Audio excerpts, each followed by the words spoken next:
nila nalalabas yung dumi na yun. Kasi ipon. So may time, di ba yung pakiramdam, nalalason basically. Bakit control yung diabetes? Sir, kaya naging control na kasi nasira na yung kidney niyo eh. Nakuha niyo po, usually sabi nila, kaya nga po mga diabetic at mababa ng, makaramihan doon pag mababa ho, mataas yung creatinine, yung kanilang sugar bumababa. Hindi ko kayo control. Ang nangyari po noon, dahil hindi na po nagtatrabaho ng maayos yung kidney nyo, yung kukunting insulin na hindi na niya nilalabas, napukontrol na niya yung sugar. Once na magpa-transplant kayo, tap out uli yan. Bakit? Kasi okay na yung kidney nyo eh, babalik na siya sa dati. So, ibig sabihin mo nun, yung nangyayari mo ngayon sa inyo is false lang na bababang sugar dahil dun sa creatinine nyo po. Nakuha nyo po. Okay, so kung tutusin, dahil sa tagal na po na 10 years na po na yung ugat nyo na na po yan, ang dalawa na, ang option mo natin is either yun, no, mag-dialysis o mag-transplant. Siyempre kung hindi natin gagawin mo yun, alam nyo na po mangyayari, may ipon yung dumi sa katawan nyo, magiging masama sa inyo po yun. So ang unang gagawin mo natin, yan is, aside from po nung sa papatesto natin yan, is yun na nga baka kailangan mag-dialysis. May operasyon mo kayo sa tiyan, wala naman. Kasi with all the heart problem at lahat, para makapunas ko gusto ko na magpili na lang siya sa hemodialysis. Ang hemodialysis kasi, syempre alam mo na sa heart yun eh. Naghahatak kasi ng fluid na madami in just 4 hours. So, ibig sabihin nun, isipin mo, it's more on physiologically sa mga may sakit sa puso, hahatakin mo yung ganun kadaming fluid in 4 hours. Hindi maganda. Kaya po ako, mas maganda ang peritoneal sa mga may sakit sa puso. Para yun sa kapatid. Then eventually, kung ano man ang mangyayari nito, at titingnan din natin yung kapasidad ni Father at baka kung gusto niya magpa-transplant, di okay lang naman yun. Hindi ko naman sinasabi na hindi siya pwedeng mag-transplant, hindi ko naman sinasabi magka-transplant siya.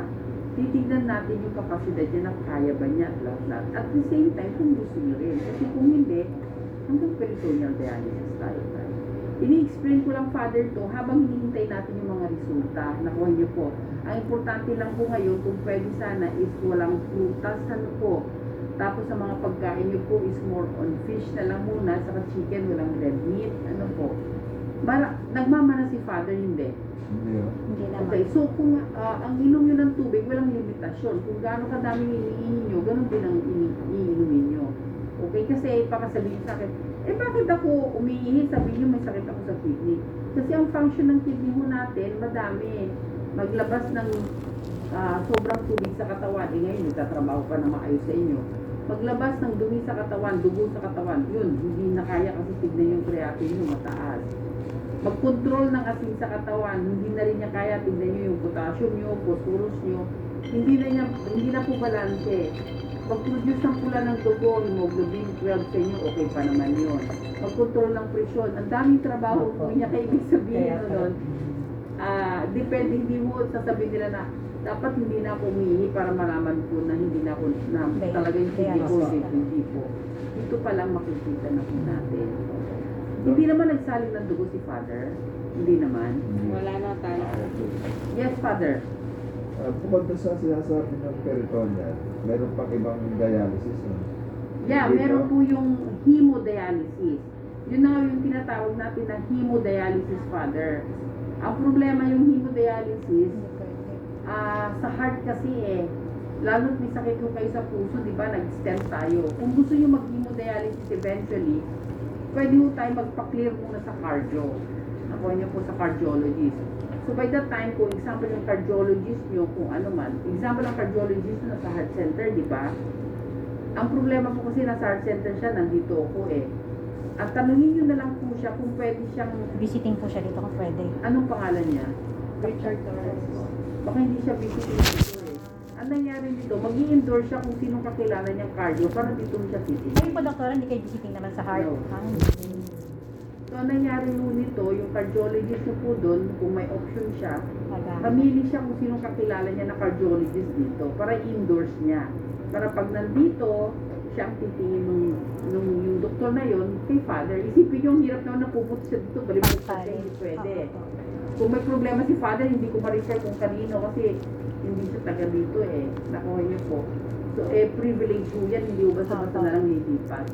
So, as early as now, tanongin niyo po dun sa cardiologist niyo kung sino po yung pwede niyang tumingin dito. Kasi isipin niyo kung kailangan mag-peritoneal or hemodialysis si father. Pero kay doktora, ang request nyo, PD talaga po. As of now, kasi hindi ko pa alam yung cardiac status niya. Kaya kung as of now, mas maganda rin na i-refer natin sa cardiologist. Pero kung papayagan po ng cardio na hemo, papalit naman din po kayo. Yeah. At the end of the day, yung cardio ang magpa-final. Siya po. So, ang gagawin mo natin ito yung reseta ng gamot, which is yun na yung dati. Aayusin ko lang kung paano. Then, after that, mayroong ulit po wetin ba na injection si father? Wala. Yun ang sinasabi Itong ko. nakaraan ba, meron bang, okay lang kasi hemoglobin niya kasi 12 eh. Wala ba siyang ininom ng mga herbal itong nakaraan? Wala. Kahit nung kabataan nyo, akal hindi kayo nag-herbal. Hindi, dito lang. Ito lang, wala pong ito lang. Bago ito, anong creatinine niya? Ha? Yan ba yung mataas? Hindi tayo, bago po ng hospitalization? Before nito, itong Bago October October. 25, ano yung Ito creatinine niya? po, meron po kaming luha. Ipo-folder mo na yung parang ayos. Anong oras kayo na bumabangon, father? Pero mga... Eh, medyo napapasarap ang tulog eh. Oo. Hindi kasi gusto ko po, 8. Mga 7 pa na 7. O, anong oras kayo na gumigising? Ay, natutulog? Medyo late na, no? Mga ano po. Hindi kasi kaya gusto ko, para yung gamot niyo po, Ipapattern. nakaiiyes. Hindi ho yung para bang gigsingin kayo na kung ano man eh. Sabi ko, alas 6, yung tulog pa kayo noon. So, anong oras po? 10 p.m. daw po. 10. Okay, sige. 2 p.m. Tapos 7 a.m. Tagal nyo rin pala kayo tutulog, no? Tagal nyo rin pala tutulog. Okay, then, ito mga gamot, huwag kayong bumili ng madami kasi pagka sa pag-repeat niya, tulad ng Sibuxustat, by that time baka normal na, tatanggalin na natin, ano? Para question po. Yes. Yung considering po lahat ng minention niyo po na lab, yung in between po ng pag nag-start na ng peritoneal, yung pong potential ng ano po, ng Harm. hindi po, ng surgery, yung transplant po ay foreseeable po in months po ba, mayroon po bang ano? Ano ibig sabihin? Hindi. Habang nagda-dialysis na po siya at nagpapa-clear na po tayo, kasama na po yung sa transplant o ano man. Nakuha niyo po. Pero kung halimbawa 3 years ako nag-peritoneal dialysis, okay, still candidate for ano po. Any patient who are on dialysis are candidates for transplant. Unless Opo. sa clearance, doon tinitignan. Opo. Nakuha nyo? Opo. Hindi mo tayo para bang, ay hindi ka na pwede. Who are you to say? Opo. Nakuha nyo? Ang nangyari ito, example, yung sabi nyo, uncle nyo na 10 years na, i-clear pa rin yung titignan. Doon natin sasabihin, ay hindi mo na kayo pwede kasi yung puso nyo ganun. Pero, bago tayo magsabi ng hindi, dapat pinamedical mo sa lahat. Kasi, mahirap po yung para bang nagsasabi ka agad na hindi ka pwedeng matransplant. Hindi mo nga pangaalam eh. Pangalawa po kasi meron namang, yun na, tinitignan mo yung capacity ng heart niya, lahat po yun. Kung tatanungin naman sa akin na yung stent ni father, nagkaroon na siya dati, meron naman kami mga patients na nagkaroon na rin. Kaya siyempre by the time, titignan pa rin siya yung capacity niya na mag-undergo ng transplant. Meron na po kayong pasyenteng stent na Yeah. hemodialysis. Yes. Yung si Torres. Ano, hindi niya sinadjust kung Mas PD or... gusto niya HD. Pero wala siyang letter. Paano ginawa niya? Pero Kasi babalik isipin pa niyo kayo. po, hindi yung gusto niya, gusto niyo.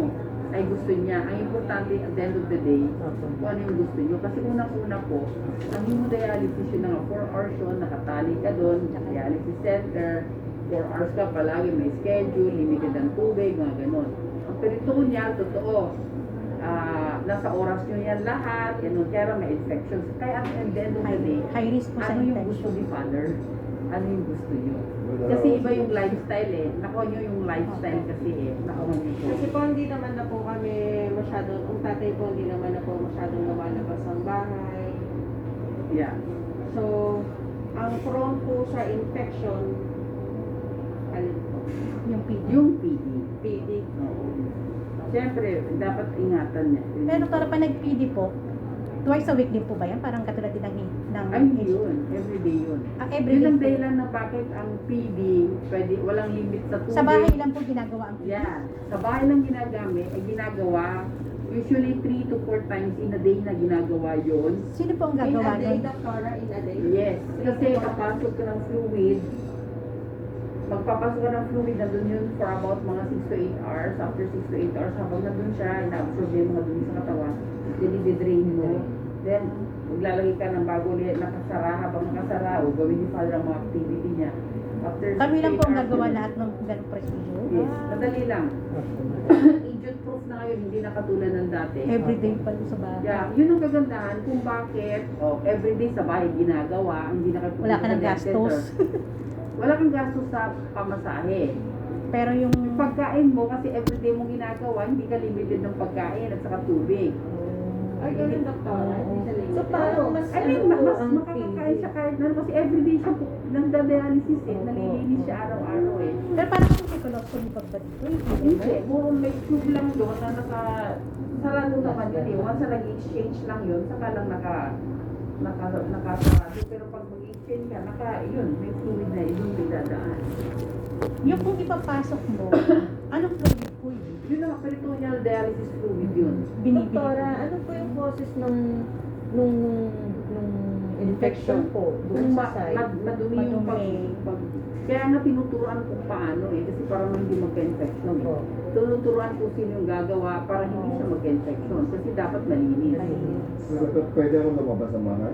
Yeah, kasi pag ang kagandahan nga po nun, mayroon kayong freedom eh. Freedom, opo. Kasi anytime yung gagawin eh. Example, alas 6, maglagay kayo ng fluid, ay mag-drain muna kayo, then maglagay.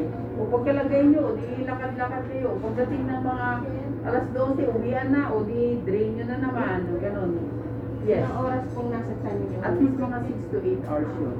Pwede Ang akong matagal mag-drive? din. Yeah, pwede po. Ang hindi tulad ng hemodialysis, pupunta ka sa dialysis center. Nakaupo ng Nakaupo 4 na ka ng- oras. Yeah. Tapos with the time, limited ang tubig nyo. Saka, kasi 4 times in a day lang kayo naglilinis ng katawan eh. Hindi tulad, isipin nyo ilang beses ko kayo uminis sa isang araw. Ang dami po, para ilabas nyo yun eh.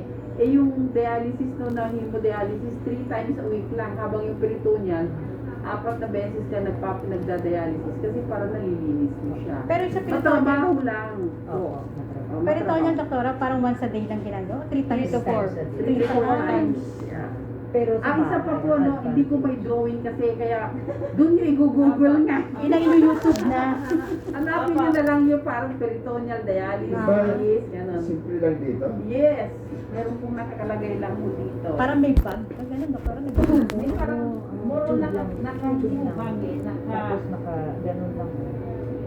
Tapos, after ilang oras to, tsaka 6 mag-drain. to 8 hours. I-drain mo.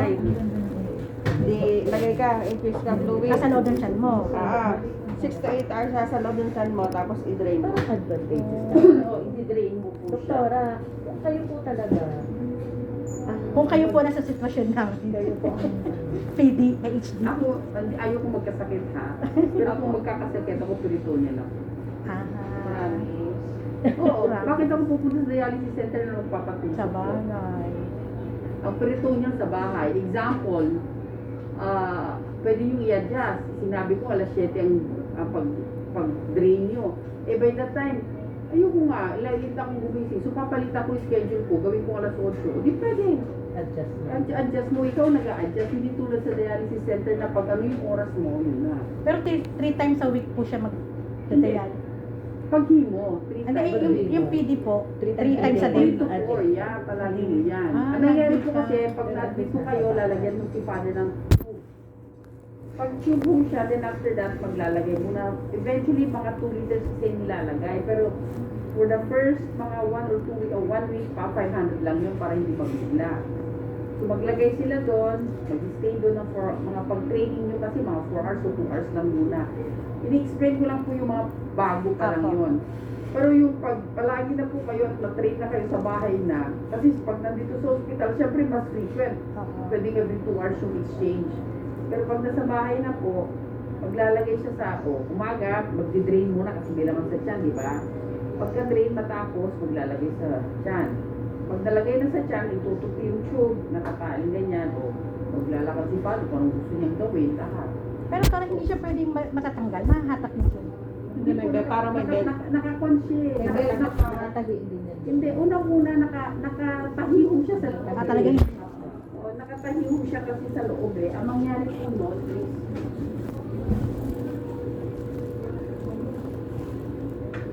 parang ganyan po kasi nandun sa loob. Sa loob kasi ng tiyan natin, may peritoneum. Meron parang gawa ng juice ng filter. So yun ang nagtatrabaho. Ito lang po yung pagpapasok. Then after na pag nakatanggal na po yan, nakatupi. Tapos ito, babagsak na puro na lang siya. Yes, tutulong na lang siya. So Ito ano yung yan? pagka. Ay hindi po, yan po yung bituka Ito ng pa. father. Pero mga magkano po yung fluid na yun? Ano nangyari po pareho kasi na may yung covered na po siya ng PhilHealth. Ay, yung pagbibili po yung PD fluid. at saka ang PD at saka PB po at saka chemo, covered na po yung PhilHealth. Parang bibili mo po yun na maramihan, tapos bibigay lang. Ganun. Father, ganyan po ang sura. Yan po yung bituka natin. Maglalagay po tayo ng tubo na ganyan na nandyan sa loob. Operasyon mo yun eh. Then after that, ito po yun na hanggang dito po yung, anong nangyari nito, itong ganyang connection. Yan. Then ito po yung may transfer set. Ito po yung pinapalitan yung PD transfer set na every 6 months. Ito lang yung pinapalitan. Ito hindi pinapalitan. Then after that, so maglalagay ng fluid, tutupin mo yung tubo nyo. Then eventually after that, pag after 6 to 8 hours, yun po yung dinidrain natin. Nakuha nyo po. So parang ganyan po yan. Para ko nagpipili ka po ng 5 years na, Parang 5 years ganyan. na rin po yung tube na yun. Yeah. Kasi importante din nag-infection. Tingnan nyo po yan. Pagkalagay mo, tinatanggal niya, nakatubala na po yan. Then after, mag-drain mo. Pero parang hindi naman siya nag-fluid retention sa loob. Kung nag-drain ka, tapos hindi mo na ilalabas lahat. Hindi, merong mga instances na gano'n.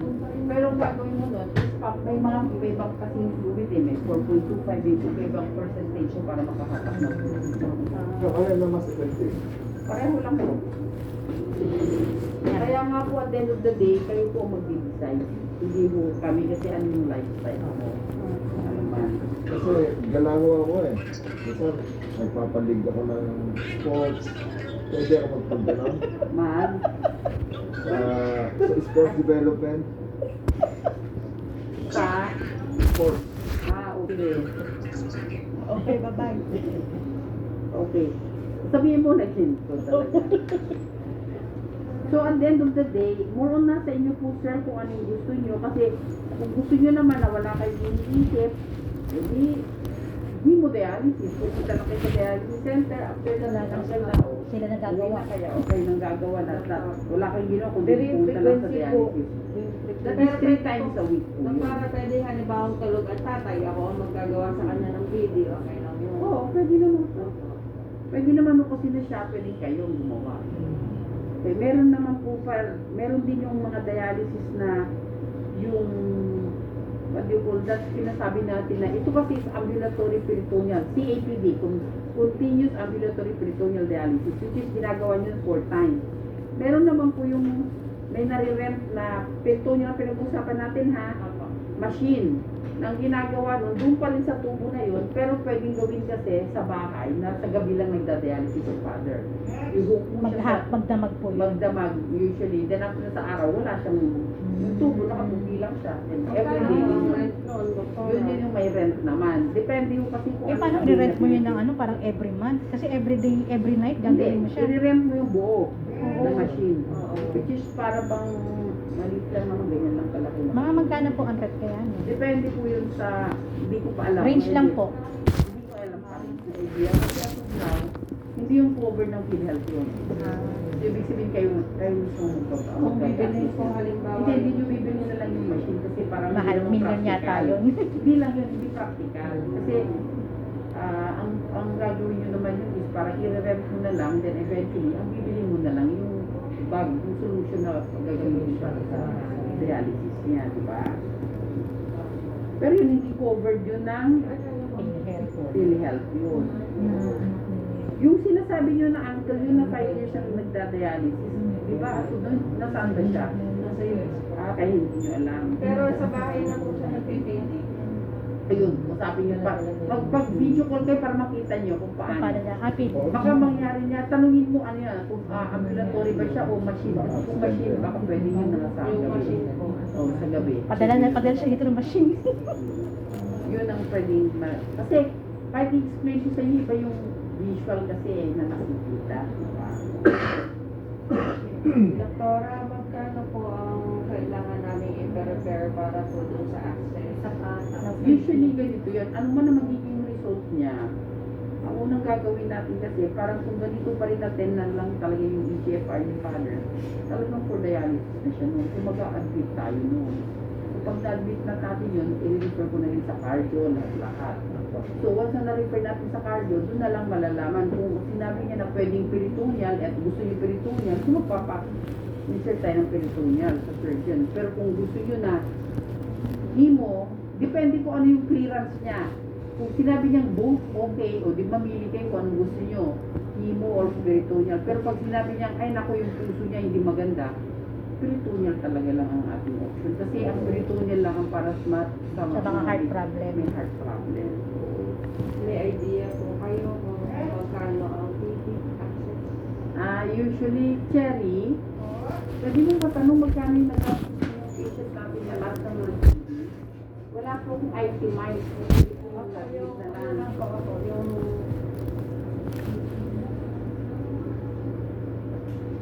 Cherry, si Juan Sotomayor, Edwin, pwedeng matanong mo kung ilan yung bill niya nung umuwi.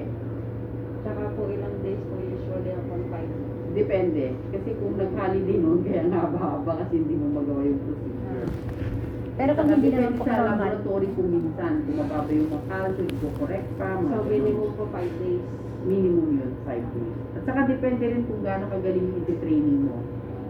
At saka yung complication, siguro minimum 5 days. Sotomayor Edwin Che, pwede.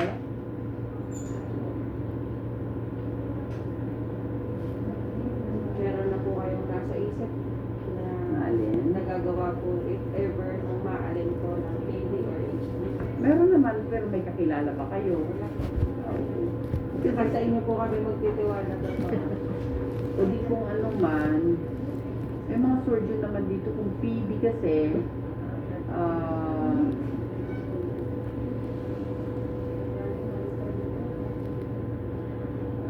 usually mga surgeon po, mga babae, pwede ko kasi si Dr. Meron po si Dr. Banaag, yung babae. O kaya si Dr. taga Batangas po kayo, di ba? Si Dr. Palier, pwede rin po yun. Sa Batangas po. Pero pag gumawa ng fistula po, si Dr. Palier din, pwede po.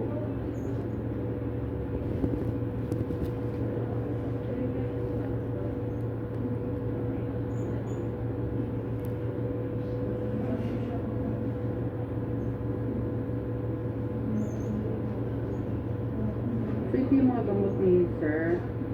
At ito yung laboratory natin. Okay. So kung ano man, at pagbalik nyo, Second question po.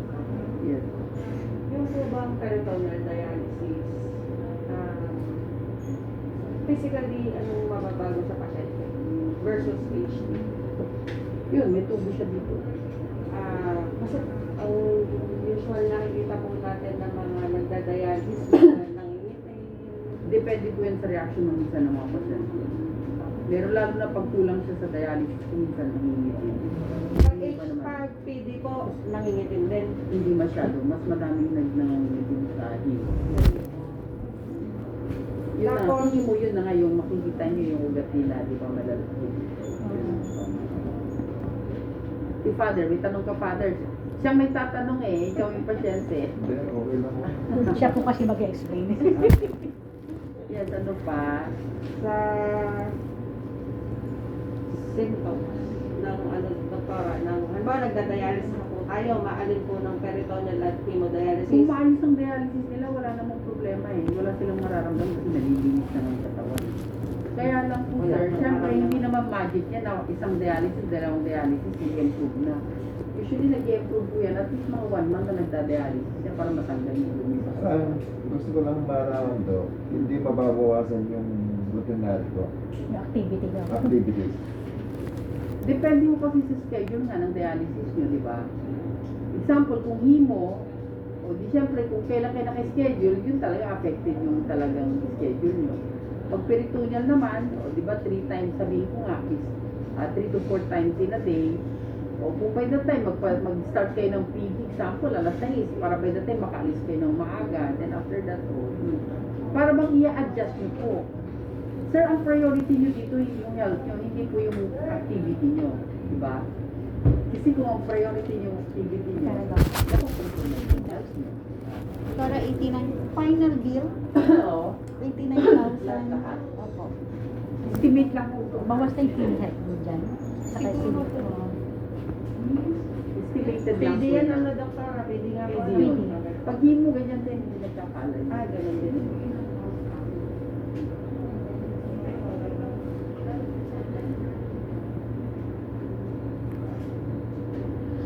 Dito yung mga laboratory na gagawin para kay sir. Okay po.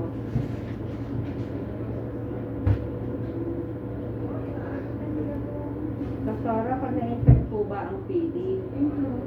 Gagamutin din eventually. Nagkakalagnat na po yun. Agad-agad. O kaya masakitan dyan. Masakitan ka. Ito pang sasabihin ko sa inyo ha. Pwedeng lumipat ang PD sa hemo, pwedeng lumipat ang hemo sa PD. Hindi pwedeng parang example, sabihin nyo lang na isa na lang PD. I have a patient na syempre, PD siya dati, then after Nagsawa sa that, PD. nagkaroon siya ng complication dito, nagka-hernia, o din, nakahimo. Yung isa naman, nakahimo dati, nagkaroon ng sakit ang puso, wala na siyang access, diba? Kaya nag-PD. So, ibig sabihin pwedeng papalit. Papalit. Kaya at the end of the day, nasa sa inyo po yung decision kasi para by that time, walang sisihan. Ako medyo po. Yun na importante po kasi. Cherry, kailan pwede si sir bumalik next week? 14, 20, ano? 21? Madami ka na? Pero saan pa kayo ba nag-clinic? Dito lang. Dito lang po. Doktora, yung Number case. 19 po. 21? Opo. Eh kung sa, ba okay lang ba sa inyo mga 10? Sa Friday? Earliest niya. Friday, 10. This Friday. Paano yun sila babalik para Batangas? December 10 po. Ha? Ay no, December, ano? November. Eh, November 17 pala, 14 na tayo. November 17. Kasi 21, 19 ka na eh. November 17, this Friday. Ang dami na rin po yung doktora. Ilan? 18 na po yan. Bisingit mo na lang. Ay, hindi po po. Okay, so, Pa number 6, 19 po. okay. Anong day po ma'am? November. Friday po. November 17. Ano ba na mangyari dito kung gusto sa rin pa rin hindi pa rin magagat kung admit na tayo? Sa Friday. Yeah. Pwede Urgent din po ba tayo? Siyempre makita mo ba, nakakatakot kasi pag Yun nga po napabayaan ang eh. ayaw po namin mangyari na maging emergency. Yeah. Doktora. Kaya as much as possible, taga Batangas pa rin po kami. Kung Oo. halimbawa Oo, magagawa po natin bukas, gawin Oo. na po natin. You have another option. Ang another Yes, sir. option nyo po is kung gusto nyo, magpapa-admit na kayo. Pero Pwede po. pa-admit na kayo para makita na Pwede natin po. lahat. Pwede po. Pero hindi kayo pwedeng ma-admit kasi ngayon. Ang gagawin natin, kasi kung ma-admit kayo ngayon, mag-ER pa kayo. Gusto nyo mag-ER. Ang Hindi isang po. option nyo po is magpa-swab test na si father. Ano ito? Para by that one, Swab test pa, negative. doktora? Sa ibang hospital wala na. May transplant kami dito. Ay, okay. Okay, sige. Mga pasyente namin dito, nagka-dialysis, na-transplant, may cancer. Pwede Puro po mga- bukas na kami magpa-admit. Yeah, kasi para pagawa nyo na ngayon. Ako. Magpaswab Sige. na ngayon. Yung gagawin natin. Then, magpa-reserve Atay. ka ng room. Pero, kaya natin yan. Paano ang resulta mo kung maganda, di mo Hindi ka na magka-cardio pa kung PD ka or IH Hindi, ka. si doktora nakukuha ng cardio. Hindi, tanong mo na ngayon. Tanong mo na ngayon kung sino yung card na gusto Si mo. Dr. Richard po. Yes. Pero, if ever kung ano, sino po cardio niyo? Dr. Manalo. Ako, may cardio ko dito. Ewa. Sino? Visiting siya eh. Hindi wag visiting Okay. eh.